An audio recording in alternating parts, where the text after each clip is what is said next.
Happy Tuesday, everybody. Welcome to another episode of the Austin Downbeat. I want to say that this is our third episode, and I'm having a great time. And I just want to say a special shout out to everyone that has subscribed and watched and given me their feedback and constructive criticism. And it has just been so much fun. So I'm having a great time. And before I tell you who today's guest is, we're going to do the rundown of what's going on this week, which covers March 8th through the 14th here in Austin, Texas. So let's get started. I think the umbrella over everything coming like this week and next week is South by Southwest. So sometimes it can get really confusing.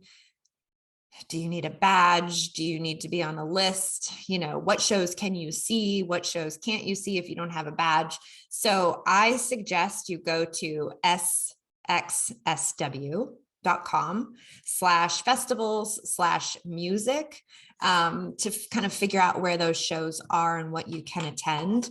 And so South by Southwest goes from March 11th through March 20th here in Austin. And I think they're also, you know, doing some pretty strict COVID guidelines still. So make sure you're prepared for that logistically and mentally. But as far as some shows that we have going on, let's see. March 9th at the Hotspot, Case 101 is doing a Cares for Kids. And so there's multiple people playing there. I was just at Hotspot in Cedar Park for a show. And I have to tell you, it is such a great place to see a concert. So freaking cool. So hats off to them at Hotspot. It's just a really, really great spot. Now I know it is kind of a little bit out of town for us here in Austin, but thanks to toll roads, you can get there pretty quickly. And it's so much fun, so much fun. And it's kid friendly. It's a 13 and up venue. So the kids have to be like 13 and older. Sometimes there are shows where they're 18 plus, and that's dictated by the artists that are playing. But generally speaking, 13 and up shouldn't have a problem. Also on March 9th, we have Ben Jones, who's playing at Guero's Taco Bar as part of I think Sun Radio. I think it's going to be played live on Sun Radio. But that's always fun. And he's playing at 7. March 9th and 10th at ACL Live is the English Beat. How awesome is that they're still around? I love those guys. And then the last one is March 14th at Seaboys. We have Andrea McGee, and she goes on at 6:30. So that's the rundown. Lots of other shows happening, but that's just kind of the ones that we'll talk about today. Okay, get to it, Kat. Today on the show, I just want to introduce really quick and talk very quickly about my guest is Johnny Goudie. I really mean it when I say he's one of my favorite people here in Austin. I'm so lucky to have met him and call him a friend. He has a podcast out there called How Did I Get Here? And you can find it on all, vehicles that stream podcasts. And he's a great interviewer, and he has really great people on there. He's been doing it for since I think 11 years, since 2011. I think he's well over his 1,000th episode. He puts out 2 a week. The man never stops. We talk about Austin Music Foundation, which is a foundation here in Austin that he volunteers for and spends time kind of grooming and teaching young artists. And so that's really interesting. He tells us a funny story about, I asked him what he does. He plays a lot of music out, and I asked him what he does when things go wrong. And he tells a funny story about that. We talk about a lot of stuff. It's truthfully just a kind of a fun conversation to sit in on and watch. And, just the thing I love about him, he is just, it's woven in so tightly and such a beloved part of this family, really truly a family that are the musicians here in Austin that have been around for a really long time. And he is a definite thread in that fabric. And so he has just so much knowledge and so much time and history spent in this city and being a part of that group of people. And so I love to hear his stories, and I love to hear his perspective and his opinions on things. And, overall, he's just such a wonderful person. So, and he has the cutest dog called Rosie. She's a little stinker. She does not make an appearance in this interview, but if you follow him on Instagram, you will see a lot of Rosie. So without further ado, please enjoy this conversation that I have with Johnny Goudie. I will list all the ways to follow him and see what he's up to. But in the meantime, enjoy.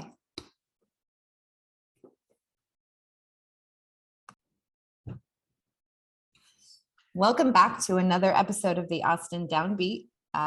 This week we are checking in with one of my favorite people, Johnny Goudie. He is filled to the brim with talent, energy, 12-year-old humor, and then maybe I would say a little more energy after that. He's the most fun person to text with.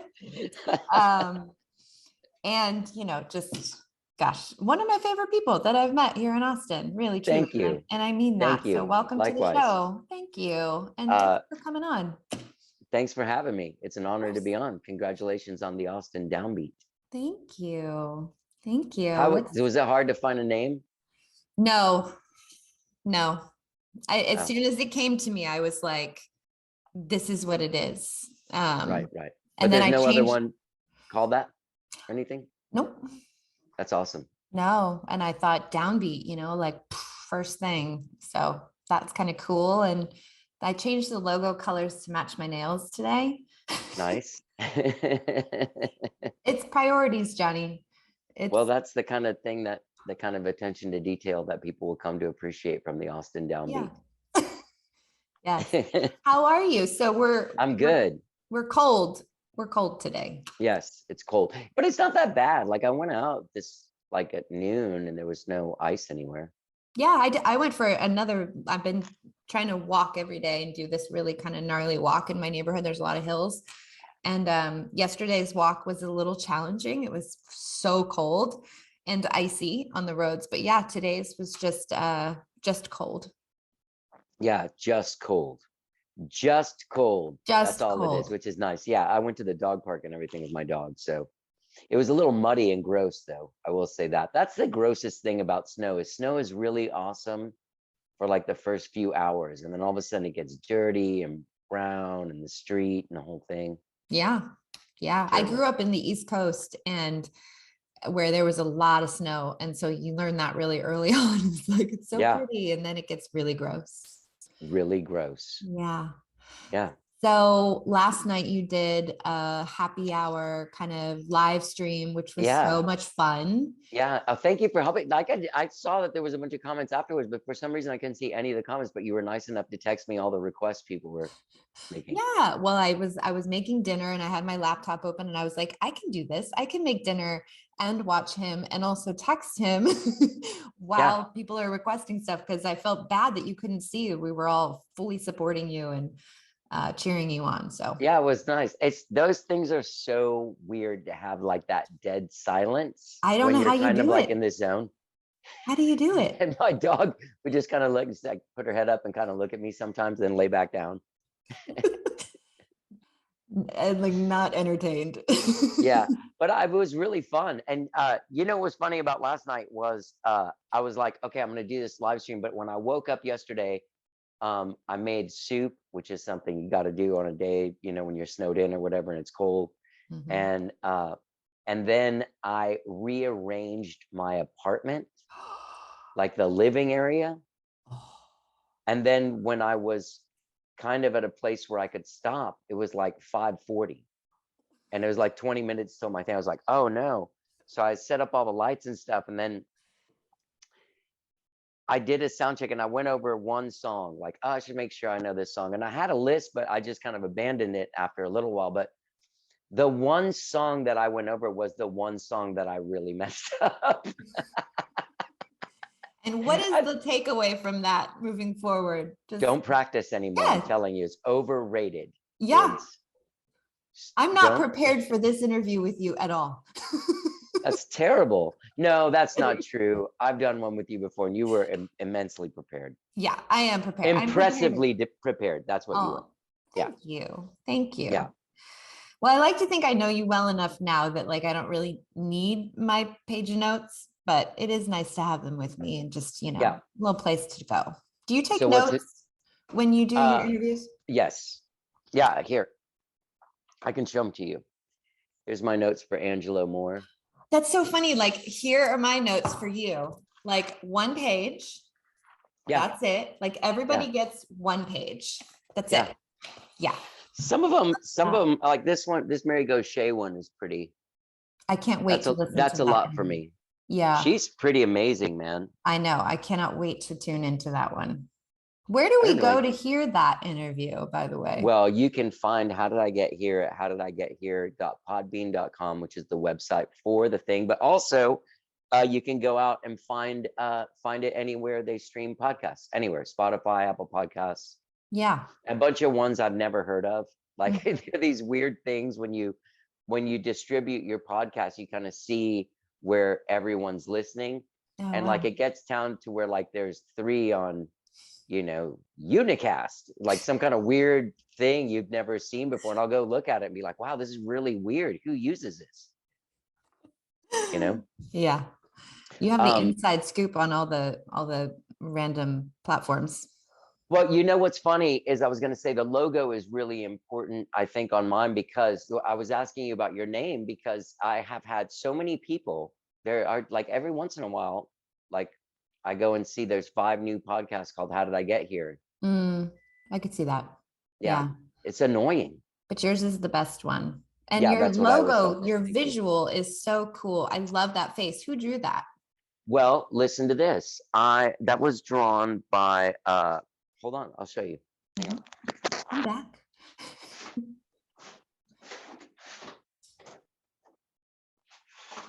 I reorganized this whole thing yesterday and I can't find anything, which is weird. Well, I had it out yesterday and I was looking at it. Well, there's a hand-drawn thing that this amazing artist named Jesse Clayton did. Okay. And it was the logo for the first like year or so. But it was real hand drawn and I wanted something more graphic. So there's this amazing artist named Allison Lipkin here. And she took that line drawing and turned it into like a hard graphic piece. She did an amazing job with it. Yeah. It's so striking and it looks enough. It's representative of you. Right. And then it's also just kind of a little bit of a leap from that creatively. And I love it. It's perfect. No plans to change your logo, right? No, I thought about it after 10 years, like, oh, I should change something. And I was like, why? No. Like, that's weird. Yeah. It works for you. Well, also like the logo, you know it when you see it. You know what I mean? Yeah. So especially after all this time. Speaking of that, 2011, you started that podcast. And even back then, podcasting was a bit of a crowded field even back then, or no? Did you feel like not so much? No, it wasn't. And there wasn't anybody doing what I was doing here at all. And there was only a couple of them of musicians doing them then, just at all. And I feel like I feel like if I would have started like 4 years later, I probably wouldn't have done it as long because I got a really good footing and I got an audience early on and got taken seriously before it was like crucial. Well, yeah, just before like everybody has a podcast. You know what I mean? Like one day I was wondering, there was somebody in the office at my apartments and they were like, oh, hey, don't you have a podcast? And I'm like, yeah. Have you met this other guy that has a podcast? And then I started thinking like, I bet just in this apartment complex, there's like 5 podcasts happening, like a sports podcast, pagan podcast or something. So yeah, I think to answer your question, starting early on, the field was a lot clearer and it was a little bit easier to step in and do something. Yeah. Did you feel that there was a certain point in time? Because that's, I'm really bad at math, but that's 11 years ago. It's like 10 and a half years ago. Okay. So in the last 10 years, was there a section of that time when did you have to did it get a little crazy for you? Did you feel like you had to, pivot in any way to stay kind of at the front of the pack or noticeable, or did you just blaze enough of a trail from the beginning to just be like, I can just continue to do what I'm doing. I don't really need to pay attention to the rest of the field. Well, I feel like for the first couple of years, I was just trying to figure out what I was doing. Yeah. And trying to figure out how to have these conversations. Yeah. So I didn't, I mean, really, like, I feel like I've just kind of stuck to my guns. Like, this is my show. There've been a lot of people that have been like, oh, make it video. And then I'm like, no, I don't want to do that. Just don't. I mean, I don't think it's bad to do video, but that's not what mine is. Yeah. And the way that I listen to them, I'm always doing something when I'm listening to them. And it's sometimes when I go and watch an interview, I have to watch it in pieces because you don't really have that whole, you know what I mean? Yes. I listen to them when I'm walking around the lake, or I listen to them when I'm driving somewhere. I listen to them when I'm at the dog park with my dog. You know what I mean? That's a really good point. When you're watching it, you can't really multitask. You have to really give 100% of your focus, which these days is an ask from people. Right. Yeah. And it's for me, it's harder. And that's kind of like, I really kind of gauge it as my own. Like, when people pitch me guests that I don't want to do, I think about it and I'm like, you know what, I wouldn't listen to this. Like, I wouldn't, so I'm not going to do it. You know, does that make sense? Yeah. I love that you really have developed a clear vision of what you're doing and who you are. And I know that takes time. And I think I'm probably in that kind of same place too, of like, I have a general idea of what I want to do. And but that's kind of part of the fun too, is just figuring it out and being in the moment with each show and interview that you do, and learning from it and getting feedback and staying really present and aware. And that's just that's the fun part, Yeah. So I'm really proud of you. You've really done such a great job. And Thank you. I'm really proud of you, because it's not a small thing because how many episodes have you done? Like, today I put out episode 1135. Like, I guess during the week of Snowpocalypse, I didn't put out podcasts because I didn't have power. Right. So maybe that was a week that was off. Right. There was a week in the summer of 2012 that I didn't put out episodes, but otherwise I've put out at least 2 shows a week. That's so awesome. And without like seasons, does that make sense? Yeah. I mean, I take time off. Like, now I've gotten into a thing where I take from, I do a bunch of interviews in November, and then I don't do any of them from Thanksgiving to after New Year's. You get a little pipeline for yourself, and then you can push them out over the break. Yeah. Smart. So I found a way to do that. I feel like if I did stop, and I know I've said this a lot of times, but I only say it because it's true, but if I took a break, I like really stopped putting out shows, I probably wouldn't even come back to it. I'd be like, what the fuck am I doing? You know what I mean? Oh, sorry. Can I cuss? Yes. Oh, thank God. Okay. You can make a drink. You can swear. You can do whatever you want. That's the other thing that happened with having a podcast, was that now when I go on the radio, I have to be so conscious of not cussing, because it's so free now to just go around cussing. I know. And it's so much better. I do love a good cuss word.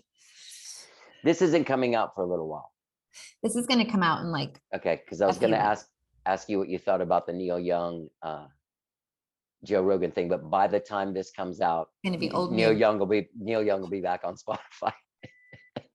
Did you see the Milli Vanilli? There's so many. Yeah, that was really funny. Oh, yeah. I loved that one, actually. I remember laying in my bed as a young girl playing Girl You Know It's True on my cassette player, trying to memorize the lyrics to that song, to that Milli Vanilli song.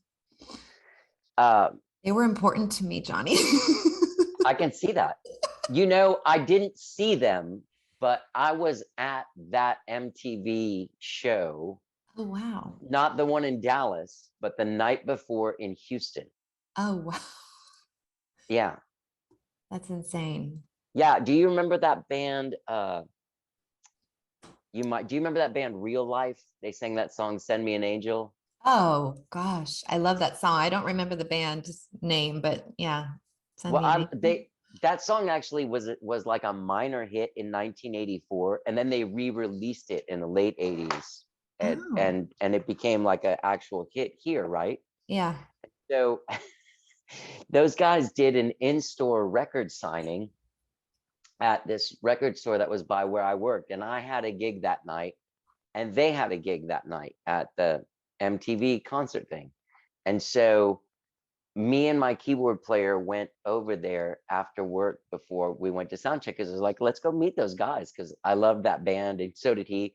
So we went, and there was no one at the record store. It's like a Spinal Tap thing. They were just sitting there. And so me and this guy Justin ended up like hanging out for like an hour with them the whole time. Like maybe one other person came and got an autograph, and I feel like that person, like somebody from the record store, was like, hey, will you please come in, this is going really badly. But they were super funny about it. Like they were like, man, this is really embarrassing. Like, yeah. But then we were like, oh, what are you guys staying here tonight? Why don't you come to our show? We don't start until like 11. He was like, oh, we're playing this thing it's real cheesy because we have to lip sync. Everybody was lip syncing at those things, or not lip syncing, but the music was canned, because it was like a club MTV tour, and there was like 6 bands on the thing, and they all only played like their hit and another song. You know what I mean? Yeah. So it was kind of like, I don't think they were all playing the tracks. Maybe they were singing for real. I don't know, but we went, they put us on the guest list to go to that. And so we went and saw them, but left immediately to go to our gig. And then they came to our gig that night. Oh, how fun. Yeah. Have you but kept I'm sorry. in touch? No, that was it.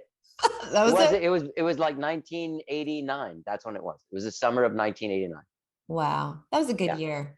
Yeah. But I love that footage of them when the thing starts skipping. Have you ever seen it? I have. It's been a long time. Girl, you know it. Girl, you know it. It's so funny. I mean, I can't imagine. It's bad enough, I'm sure. I mean, have you ever had an instance where you've been on stage and like something has gone horribly wrong? Oh yeah. I mean, what do you do? Yeah. What do you do? Do you just go into like, I'm human, this is what it means to be human, and just like own it and make the best of it? No, I started yelling at everyone on stage. I did. I have the best story of that.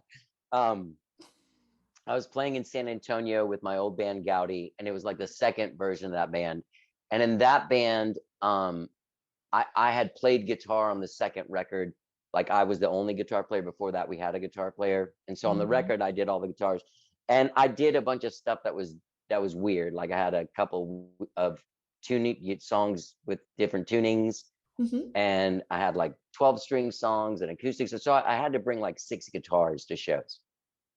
It was really kind of ridiculous. But my tuner that was on the floor had gotten calibrated. I don't know if this makes sense to you, a half step up. Yeah. Okay, so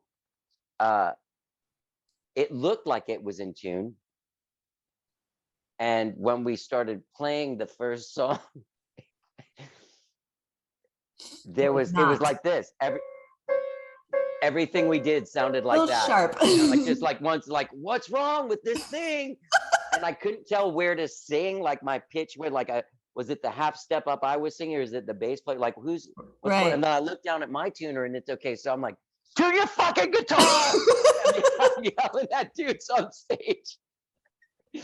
And it turned out that it was my tuner, but also I was so like, this is the show. Like the show doesn't stop. So the song starts and everything's going wrong, and you just gotta get to the end of the song. But then also like we had this thing where I didn't talk until after the fourth song. Okay. Like we would just go song to song to song. Yeah. And so we're kind of like making some noise and like, hey, tune your thing. And so guys tuning it. And then like you in tune? Yes, I'm in tune. I'm in tune. So it looks like we're all in tune, but then we'd start again and it would not be in it. So we did 3 songs like that until my bass player was like, if you start this song, I'm going to fucking kill you. We got to figure out what's going wrong here. Yeah. Who finally said enough is enough? That's so funny. Yeah, it was Einar Peterson said that. Oh, Einar. Yeah. Yeah. That's who said that to me. He said he threatened my life if I started another song without figuring out what's wrong with our tuning. And you're still good friends to this day. To this day. In fact, today our Austin Music Foundation Artist Development Program album came out. Oh, I think I saw that. Congratulations. Yep. Talk a little bit about Austin Music Foundation. It's on my page of notes to discuss. Well, the Austin Music Foundation is actually 20 years old, and they provide educational services, mentoring. People can come in for consultations, and everything is free to the artist. And it's a nonprofit that's funded through the generosity of individuals, but also some nice corporations that kind of keep it going. Yeah. And a few years ago, we started this program where we pick out 5 to 7 artists in the community and kind of put them through 6 months of just there would be like, of course, everything's changed to Zoom and everything, but we would have like group meetings and have like the guy from BMI or a music attorney or a booking agent or a you know what I mean, managers, social media people. 360 degrees of development and learning, right? And then a couple years ago we started making albums. Wow. So the last 3 years we've made an album each time, where Einar and Frenchie are kind of the lead producers on that thing. And then we all just kind of like, we go through rehearsals and work on songs with people and then go record. This time we did 2 songs in 2 days with everyone. That's awesome. They must really be so excited as artists to be they on are. an album. They're very excited. And it's really awesome because you know, you learn stuff about yourself. You learn, I get a lot out of doing it. And I know that everyone that does it there does. I mean, obviously we get a lot out of sort of like giving back to this community that built us up, you know, to turn back around and make sure that it keeps on going, you know? Yeah. Austin is such a wonderful city for music. Obviously, I mean, that's one of the reasons why I wanted to create the show and really have it centered and focused on the city, because I feel like it really wraps its arms around you guys. And you've been here for how long have you been in Austin? Well, I lived here for a year from 1984 to 1985 when I was in high school. And then my mom died and I moved away. But when I moved back in 1991, so 30 years ago. Like, wow. Yeah. And how would you describe the city to someone that's never been here? What's, from your personal perspective, what do you love about it? Oh, I love so much about, look, it's being a part of this, it's a family, and everybody's kind of there for each other. And since I was introduced to it at such a young age, it's very nurturing, and the scene's like, since it's not New York or LA, it's not very cutthroat, and no one thinks someone's going to get something that they're not. Yeah. And so there is like a general sort of like supportive, you know, family vibe going on here, and people go see each other's shows, and people, you know, play on each other's records, and just it's part of you've seen that like with the resentments and stuff like that, like all of that stuff is like that stuff just started out dudes just wanting to hang out together once a week. Well, how can we do that and make sure that we hang out once a week instead of like getting together and barbecuing and watching football? It was like, oh, why don't we just go to the Saxon pub on Sunday and we'll sit up there for like 2.5 hours and shoot the shit and play songs. And Just kind of do the thing. And that's a perfect example of that. And the thing is that, you know, as times change, as this city sort of like splinters off into different things, because before, I'm sure you've heard it from many people here, that before, like in the, you know, 80s and 90s, that was a focal point. Like, you know, I mean, people like, I mean, everybody went to this stuff, you know, like they had free concerts every Wednesday, kind of like a Blues on the Green thing in the summers, on Town Lake. And it was just like, I mean, there would be like, you know, 10,000 people there, and it was like a big thing, and they rallied behind the artist that started doing well. And just there was a lot of pride in the music scene, and that we have this, and that once again, since there wasn't LA or New York, really, you had to go there to do it. That thing wasn't here. It was, you know, here are all these amazing musicians that could be in LA or New York, but we have them here.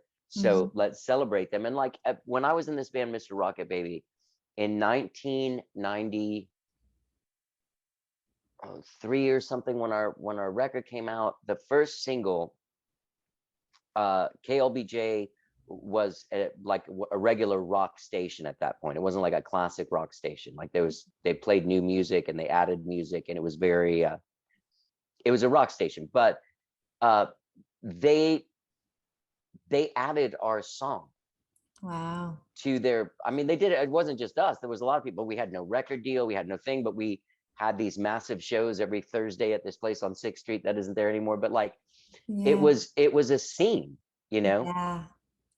Yeah. You didn't have to, it sounds like in New York, LA, to get on the radio, it's very procedural. Like you have to have a certain boxes checked. It sounds like Austin used to just be like, if it was acknowledged by the culture and the society and like the masses, then that was enough to even just get a song on the radio, which is a big deal to have happen. Right. Yeah. But you know, one of the things too is like, are you familiar with the Dudley and Bob, the radio show? Okay, Dale Dudley and I have been friends for a long time, and even like back then, they used to have like more than one artist on every morning. Right. And oh God, I want to say it was like 8 or 9 years ago, I was talking to him about going on and promoting a show, and he was like, oh, well, if you come on in the morning, now we have to do like play a game or something and all this stuff, because their numbers would plummet when someone would start playing a song on their show. Oh. Like how they test all that shit, and they were like, you wouldn't believe it, but like people don't care anymore. Like before, people used to tune in just to hear like, you know, Bob Schneider on there or something like that. But now they're like, get me away from that guy. Because there are new people coming to town and they don't have that. You know what I mean? Because there's so many people coming to town. Not everybody that's moved to town in the last 10 years has that outlook that you do. Like, oh, wow, I want to embrace this thing that they have. It's just like, why is everyone going to see that guy? I want to go to Chili's. You know what I mean? Yes. The soul is slowly dying, it sounds like. I mean, I don't know. I mean, everything has to change too. You know what if you're going to live in a cool city, then a bunch of people are going to move there, and it's not going to be as cool as it was. That's the way that, you know. Yeah. And if people want to live in a cheap, like cool artist town, then, you know, should just move to Detroit. You can buy a house for like $15. Like, you know what I mean? And that, I mean, that's what's like, that's where like the new shit is happening, you know. Really? That's where, and yeah, Detroit and places where, that's why Austin had that, because it was a cheap place you could live and do your thing. And those kind of places are perfect for artists. Yeah. Well, hopefully it will reach a saturation point, and then people won't keep kind of coming here in those droves, and then maybe we'll bounce back a little bit, because there will be enough of us that kind of are still tethered to that soul piece of what's important and all of that. We can kind of bring that back to life. Right. So everything kind of comes in cycles. Let's talk a little bit about your music. I remember in 2021, you started slowly and quietly releasing some new music, and that was on purpose at the time. Was it quietly? I don't, Well, it was quietly. I I felt think like, I don't remember have you like, telling me you didn't want to, you wanted to just, I think you even used the word quietly. I feel like you really? said, I don't want to make a big thing of it. I'm just going to slowly release it. Is Huh. that wrong? I could have it wrong. No, I might have said that. And okay, where are you at now with all of that? And when can we hear some more music? Because it's so good. I don't know. I have a song that still hasn't, it's not if even finished being mixed. That keeps on kind of getting put back. I need to write some new stuff, and I feel like I'm at a place where I'm like ready to do something that's a little different musically than what Yeah. happened. That's really hard to do, by the way. It's fucking really hard. Yeah. Like what am I going to come out with like a drum machine and a computer and like, you know what I mean? Yeah. Like, Well, and dance. I can't do that.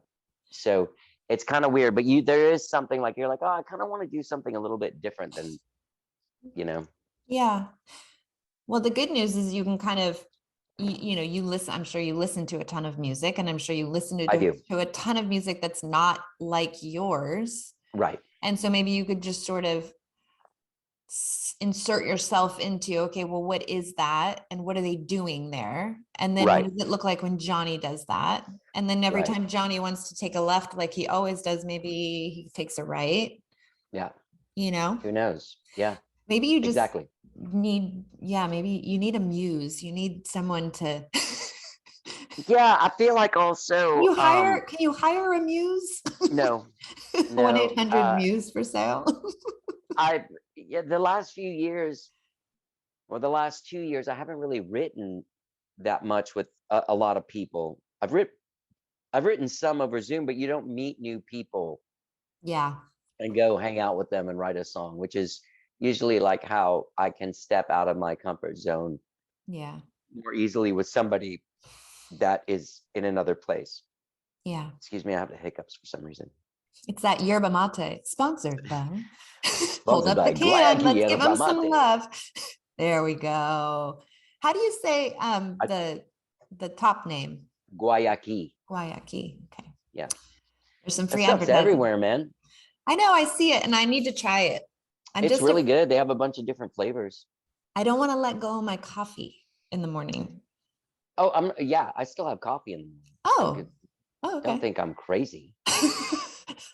No, it's like a nice evening drink. They taste really good. This Enlightenment one is really tasty. They have like a ginger grapefruit one. They have like a cola one that's kind of good, and I gotta get me some of that. all kinds of different flavors.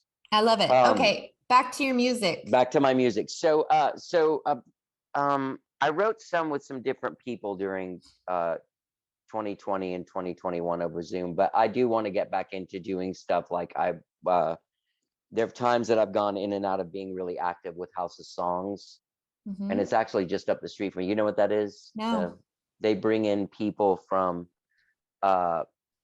these Scandinavian countries, and they have a partnership with the governments of a couple of countries, and so they sponsor songwriters to come here, and they have a house up the street, and there's pianos and guitars and cool shit there, and you can go there and just write with a stranger.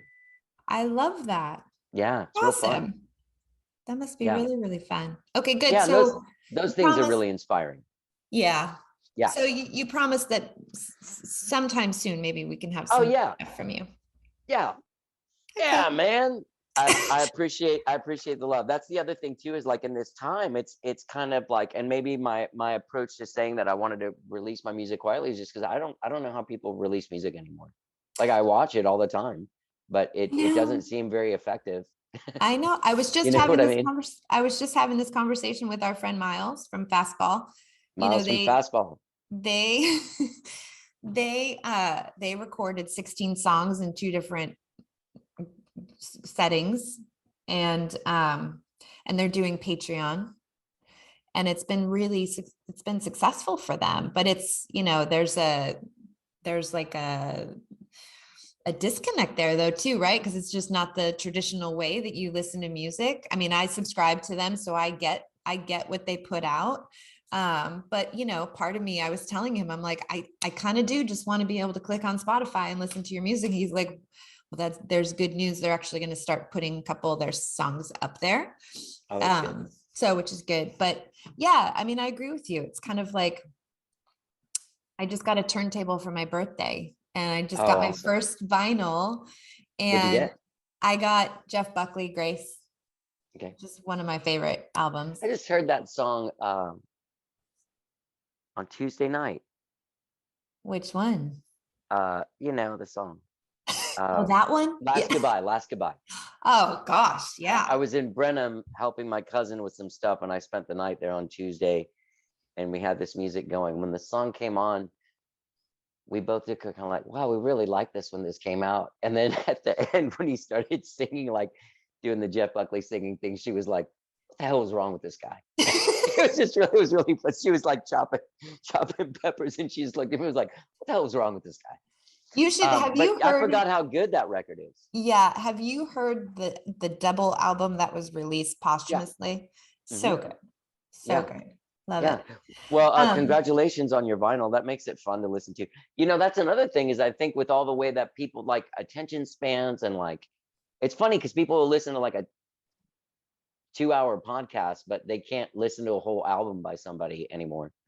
Right. It's my favorite thing to do is to dedicate, you know, I'll dedicate an evening every once in a while where I'll just say, I'm going to listen to the entire album front to back and really, really walk into the waters and understand what this person wanted me to feel and hear and think about. And it's one of my favorite things to do. And I think that you could confirm, but as a creator and musician, and you're putting an album together in a specific order, I would think that that's kind of what you want people to do when they listen. Yeah.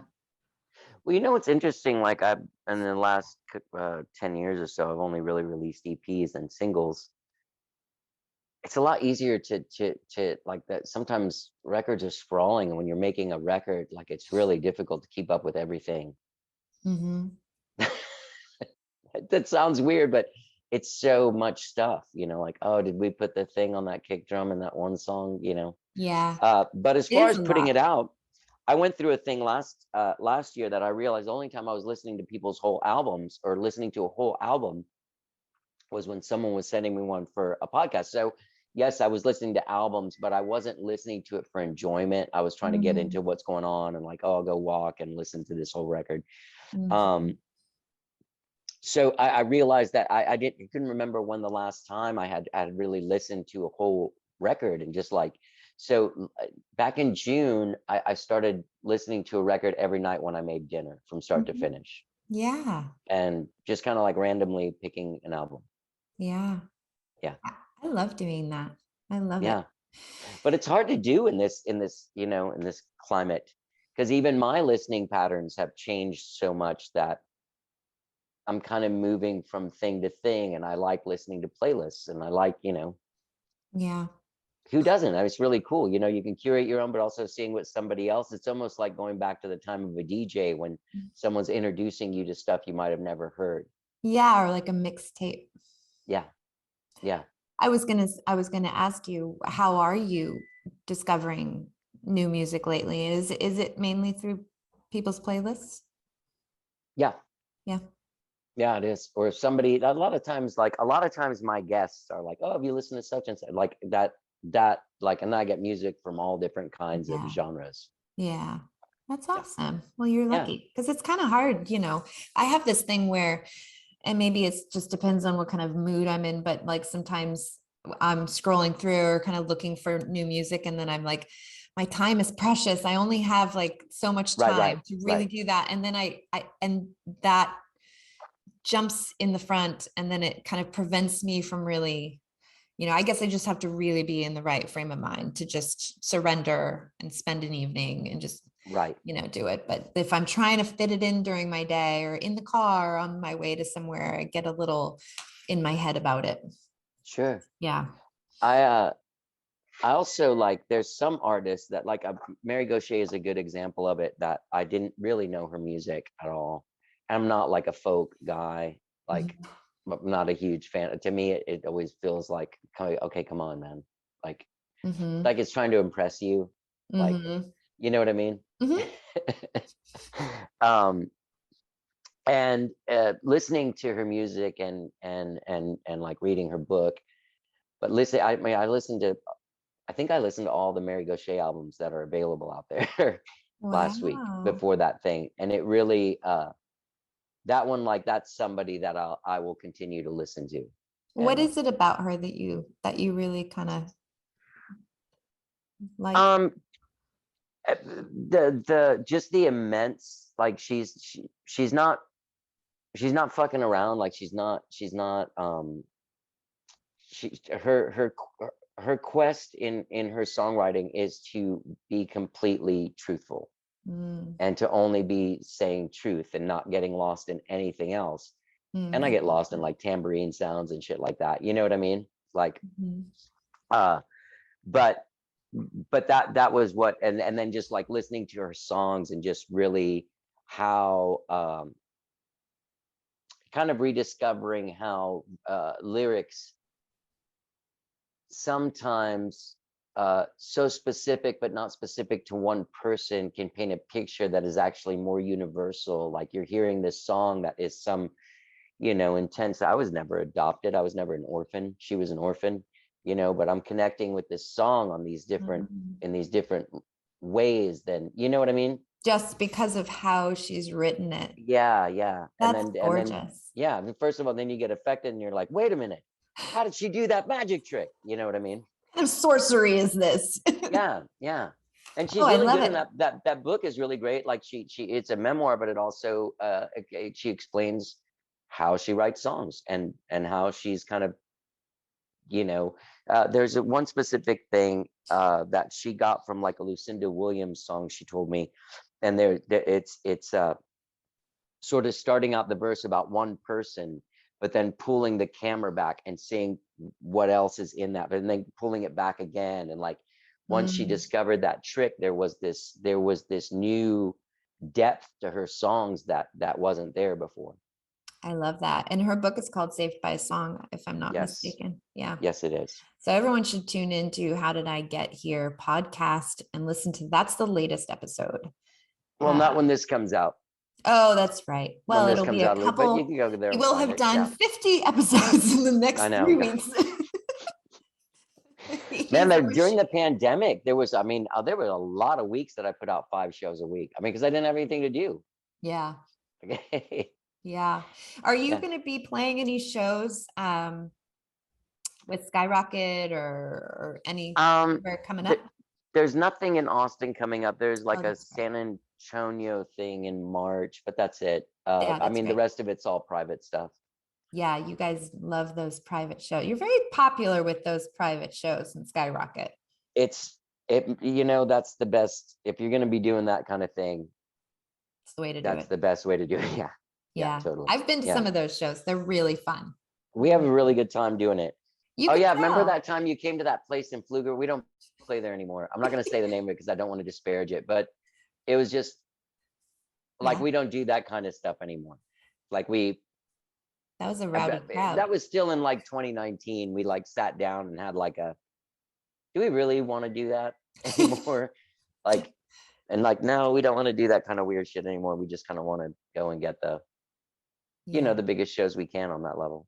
Yeah. But also we have some really great, you know, like we just played Antones and we're doing like Antones once a year and 310 a couple times a year, and just kind of like a little less, but cooler shows. Good. I love it. I love it too. I want to let people know on like how they can find you and follow you. I think most easily they can go to johnnygoudie.com, right? Yeah, I think that everything is on there. Yeah. So that's the easiest all way. My stuff. Yeah. So you can listen to the show, How Did I Get Here? You can find out, you can listen to new music. You can listen to music, yes.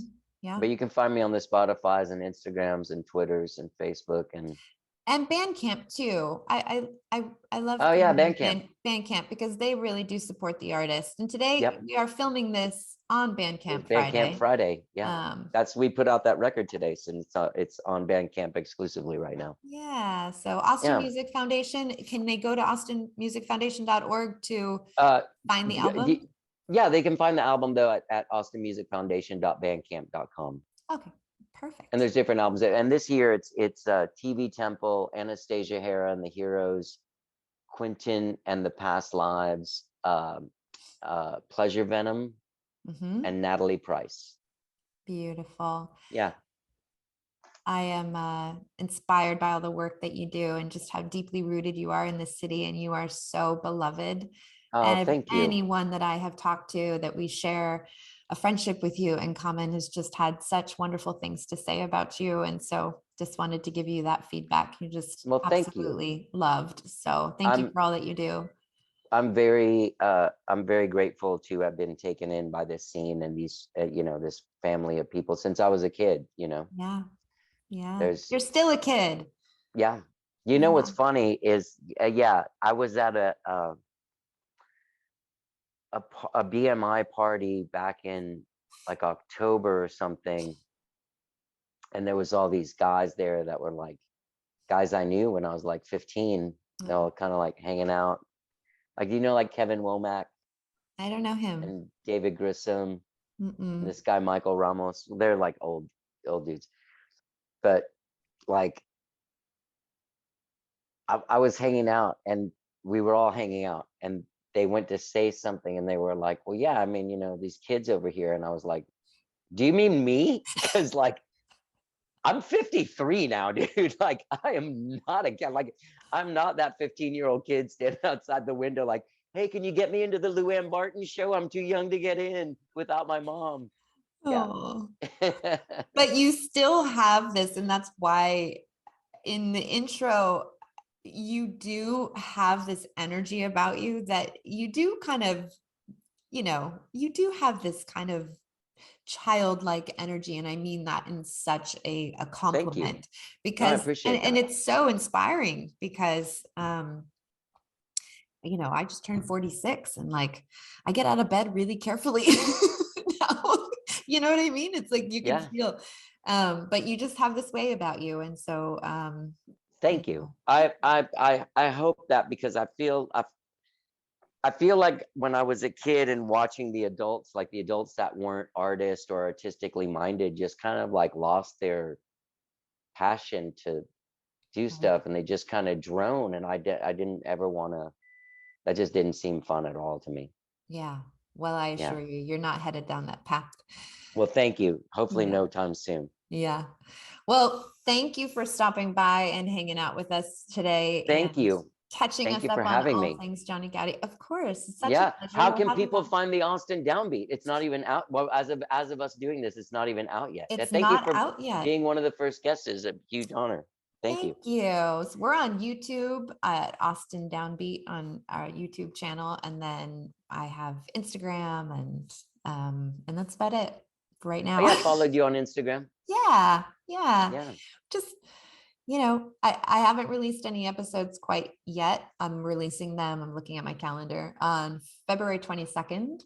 So what day do they come out? So they'll come out every Tuesday. Okay, perfect. And then before each episode, so before this interview, I will cut together a not live, but like a new video of just me giving a rundown of what's going on that week. Oh, cool. In Austin. So if you're doing something, I'll promote you for that week and, give a rundown of all the venues and just kind of what's going on music wise in Austin. But I'll stitch those two together and then push that out every Tuesday. And then, cross promote on all of my social platforms as well. Thank you. I will too when this comes out. Thank you for having me, and everyone enjoy. Oh, Kat, this is one thing I wanted to ask you. Yeah. Do you have a photographer that like lives in your house? Because you have badass photos all the time. I used to be a photographer. Did you take all those photos of yourself that are on Instagram? Yeah. You're kidding me. No, That's amazing. Because I was like, what is, every time the one pops up, I'm like, is there just somebody there? Like, hey, let's do a quick photo shoot. Okay, I'm sexy. And then boom, there's the photo. By No, the way, I I do wasn't it. making It's fun kind of of a challenge you. I was because, just saying that's how easy it is for you, is to just go, I'm sexy. And then well, there you go. here's the story behind that. So I started my own. I used to be a model and all that stuff, but what I love the most is taking photos, and I love photography. And I started my own photography business when when I had my first child 15 years ago. I decided I would start my own photography business and shoot kids because they were my favorite and they were the All most right. spontaneous and organic. I didn't want to do anything posy. And then I continued to do that for years and years and years. It was, a big part of my bread and butter. I don't do it anymore as a job, but like iPhone photography, I won a national award and was hung in a gallery in Soho for I a remember month you telling me that. Yeah. with a Oh photo yeah, that I I saw took on that my picture. phone. Yeah. Yeah.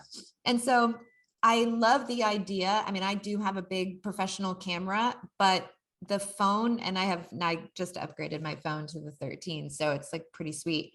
But I love the idea of catching, there's a challenge in photographing myself, and I don't mean to do it in a vain way. Like I'm really just trying to be artistic.